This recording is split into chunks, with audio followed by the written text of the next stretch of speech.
안녕하십니까. 22년 1월 4일 오후 영상 시작하도록 하겠습니다.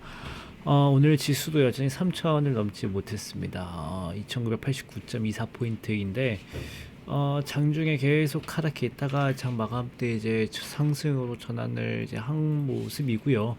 코스닥은 이제 하락했다가 낙폭만 조금 줄이고 반등에는 실패를 했습니다.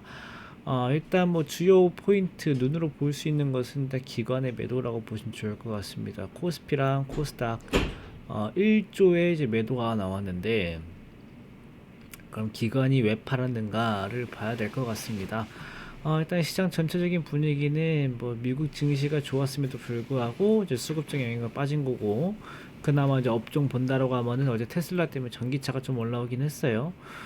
근데 이런 것들은 사실 크게 중요하지 않고, 기관이 왜 매도를 했는가를 보면, 일단 첫 번째는 배당락입니다. 지난번에 배당락 전에 매수한 이후로 계속 팔고 있어요. 그 말은 배당 요건만 채우고 바로 빠진다는 이야기예요.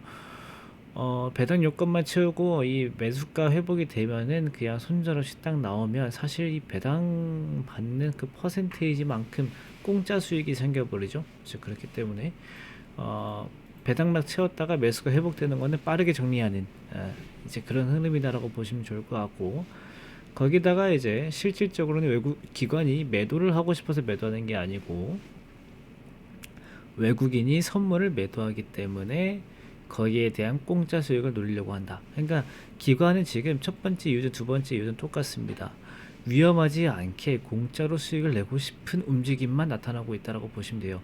이 외국인의 선물 매도 때문에 공짜로 수익을 낸다는 게 뭡니까? 라고 보면은 기관은 돈이 많죠. 돈이 굉장히 많습니다. 예를 들어서 몇 조 단위로 움직일 거예요.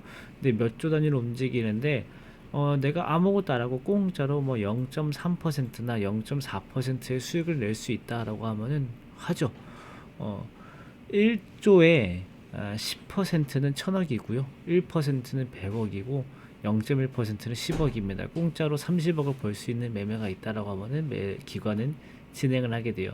그러니까 외국인이 선물을 매도하게 되고 현물을 사게 되면은 그 반대되는 움직임만 가져간다고 하면은, 이거는 그 금융학적으로 위험이 없는 공짜 스프레드가 생깁니다. 이것은 자세하게 설명드리면은 내용만 괜히 어려워져 길어지기 때문에 패스하겠습니다. 어쨌든 그런 게 있어요. 그냥 외국인이 선물을 팔았기 때문에 기관이 매수했다고 보시면 좋을 것 같아요. 앞으로도 보시면은 기관이 매도했을 때 대부분 보면은 외국인이 선물해서 매도한 경우들이 거의 절대 다수일 겁니다. 나중에 한번 확인해 보세요. 그래서 근데 보면은 이제 그러면은 다시 또 물음표가 딴 데로 가죠. 기관이 왜 팔았냐가 아니고 외국인의 선물을 왜 팔았을까를 봐야 됩니다. 보통 외국인이 선물을 매도하는 경우들은 보통 환 때문에 옵니다.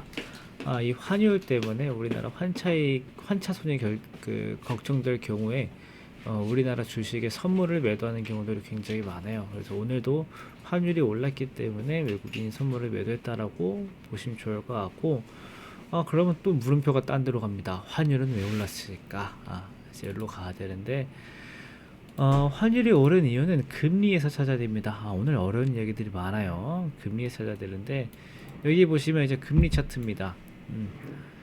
지난번에 환율이 1200원 찍었다 했을 때 기억나시죠? 그때가 이때예요. 이때 10월 말 11월 초. 요 환율 차트 아닙니다. 금리 차트예요. 우리나라 금리 위에 게 장기 밑에 게 단기인데, 단기와 장기 금리가 되게 빠르게 올랐습니다. 이때 왜 올랐냐면은 우리나라가 미국보다 빠르게 금리 인상을 시도했습니다. 그때 금리가 빠르게 올라왔어요. 그 다음에 그 오미크론 이야기 나오면서 시장이 이렇게 금리가 다시 이렇게 내려왔는데, 최근 들어서 빠르게 올라오고 있습니다. 굉장히 빠르게 올라오고 있는 거예요. 좀 저게 왜 빠른 거냐라고 보면은 미국의 금리를 보면 알 수 있습니다. 미국의 금리 보면요, 크게 변함이 없어요. 크게 변함이 없어요. 그 환율이라고 하는 거는 우리나라 돈의 가치와 미국의 돈의 가치의 차이에서 오는 게 환율입니다. 근데 금리는 말 그대로 돈의 가치죠. 그러니까 미국 돈의 가치보다 우리나라 돈의 그 금리가 이제 빠르게 올라가고 있는데, 여기서 지금 거꾸로 환율이 뒤집히고 있는 거거든요. 사실은 반대로 돼야 돼요. 금리가 저렇게 이제 금리는 말 그대로 돈의 가치이기 때문에 우리나라 돈의 가치가 올라가게 되면은 환율은 좀 더 떨어져야 됩니다. 그런데 문제는 우리나라 금리가 너무 빠르게 올라오고 있다라는 게 문제예요. 돈의 가치가 쉽게 변하면 안 됩니다. 돈의 가치가 쉽게 변하면 안 되는데 우리나라 금리가 너무 빠르게 변하고 있기 때문에 우리나라 돈에 대한 가치를 오히려 사람들이 외국의 입장에서는 안 좋게 생각합니다. 그러니까 환율이 올라가게 되죠. 그럼 미국의 돈에는 이렇게 크게 움직이지 않지만은 우리나라 돈의 가치는 막 크게 움직이는 게 딱 차이가 느껴지죠. 이 차이 때문에 지금 나타나고 있다라고 보시면 좋을 것 같아요. 근데 그러면은 이게 정말 큰 문제가 되나요? 라고 했을 때 저는 안 될 것 같습니다. 위험이 되려면은 첫 번째로 우리나라 돈의 그 금리가 여기 지난번 고점을 순식간에 돌파하게 될 경우에는 안 좋아질 수 있습니다. 근데 돌파하기 전까지는 크게 안 좋을 건 없고요. 그다음에 이 밑에 노란 선이 사실 중요합니다. 이 노란 선이 이 장기와 단기 금리의 이 사이 있죠. 파란색에서 빨간색 이 사이의 폭이 이 밑에 노란 선입니다. 그러니까 이 폭이 크면 클수록 좋아요. 그냥 쉽게 생각하시면 됩니다. 이 폭이 크면 클수록 좋아요. 근데 최근에는 다 계속 작아졌다가 최근 들어 조금씩 커지고 있어요. 저점 찍고 올라오고 있죠. 근데 미국은 이게 작아지고 있어요. 그래서 실질적으로는 미국의 통화보다 우리나라의 통화가 조금 더 안정될 수도 있습니다. 그렇기 때문에 저는 단기적으로, 그러니까 환율이 예전에는 뭐 1,100원도 하고 1,050원도 했지만은 앞으로는 뭐 1,150원, 1,250원 이런 시대가 될지언정 뭐 예전에 환율이 1,250원이었을 때 충격을 먹는 게 지금 환율이 1,250원이게 대수롭지 않게끔 당연하게 받아들여지면서 크게 문제가 안 될 가능성이 높습니다.